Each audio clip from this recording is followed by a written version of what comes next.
সায়দাবাদ টার্মিনালে কে চাঁদাবাজি করে, চাঁদার ভাগটা কই যায়? মাল্টি লেভেল মার্কেটিং সিস্টেমে হলো তারা চাঁদাবাজি করে। অনেকেরই আমলনামা আমাদের কাছে আছে। আমি আর বেশি কথা বলবো না আব্বাস ভাই সম্পর্কে, ওনার প্রচুর আমলনামা আমার কাছে আসতেছে। আমি ওনাকে একটা সুযোগ দিয়েছিলাম যে উনি দ্রুত গতিতে সংশোধন হবেন, জনগণের টাকা জনগণের কাছে ফেরত দিবেন এবং তারপরে সংশোধন হয়ে নতুন বাংলাদেশ গঠনে উনি আগ্রহী হবেন। কিন্তু উনি সেই কাজটা করলেন না, উনি পুরাতন বদ অভ্যাসের গোয়ার্তুমি শুরু করলেন।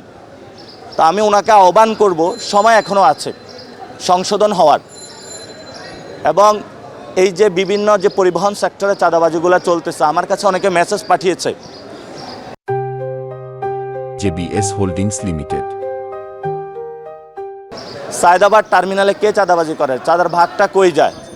মাল্টি লেভেল মার্কেটিং সিস্টেমে হলো তারা চাঁদাবাজি করে। অর্থাৎ ওয়ার্ড কমিটি থেকে একদম আব্বাস থেকে একদম তারেক রহমান পর্যন্ত চাঁদার ভাগ যায়। তা আমরা এই সকল কার্যক্রম বন্ধ করার জন্য অনুরোধ জানাচ্ছি। আমরা তাদের যে সন্ত্রাসী গ্যাংস্টারের যে ইকোনমি, এটা বাংলাদেশে গণ অভ্যুত্থানের পরে আমরা চাই না। আমরা একটি নতুন বাংলাদেশ চাই। আমরা আগামী 5 দিন হলো ভোটার যোগ করব, অর্থাৎ একদম ক্লোজ টু ভোটারের কাছে যাব এবং ভোটারদেরকে গিয়ে এটা বলবো যে আপনারা নির্ভয়ে ভোট দিতে যাবেন ভোট কেন্দ্রে, কেউ ভয় পাবেন না।